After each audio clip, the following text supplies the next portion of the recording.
Hi friends, అందరికీ నమస్తే. Welcome back to our channel కన్నా క్రియేటివ్ వరల్డ్. ఇదేంటో మీకు అర్థమయ్యే ఉంటుంది కదండి. నేను ఆల్రెడీ ఒక లాస్ట్ వీడియోలో అయితే మీకు అప్డేట్ ఇచ్చాను, ఒక లాంగ్ వీడియో అయితే చేశాను. సో ఇప్పుడైతే షార్ట్ అయితే చేస్తున్నానండి. సో ఇందులో అయితే మీకు చిన్నగానే ఉంటుంది. సో ఎలా ఏంటి అనేది అయితే మీకు లాంగ్ వీడియో చూస్తే అర్థమవుతుంది. ఇది వచ్చేసి మా అమ్మ శారీ అండి. నేనైతే హాఫ్ శారీ కింద కుట్టించుకున్నాను దీన్ని. ఇందులో ఉన్న పౌటంచ్ పీస్ అయితే ఇంత చిన్న ముక్క ఉందండి. సో నేను ఇంత చిన్న పీస్ తోటి నేనైతే మా పాపకి అయితే భోగిపల్లి కోసం అయితే ఫ్రాక్ స్టిచ్ చేశాను. సో ఎలా స్టిచ్ చేశాను ఏంటి అనేది అయితే మీకు లాంగ్ వీడియో చూస్తే అర్థమవుతుంది.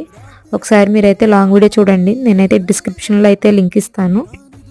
ఇంత చిన్న పీస్ తోటి నేనైతే ఫ్రాక్ అయితే ఇలా ఫైనల్గా అయితే ఇలా వచ్చిందండి అవుట్పుట్. ఒకసారి చూడండి, మీకు ఎలా అనిపించింది అని అయితే కామెంట్ చేయండి. ఇలాంటి మరిన్ని ఇంట్రెస్టింగ్ వీడియోస్ కోసం అయితే నా ఛానల్ సబ్స్క్రైబ్ చేయండి. Thank you for watching. Please do like, share and subscribe.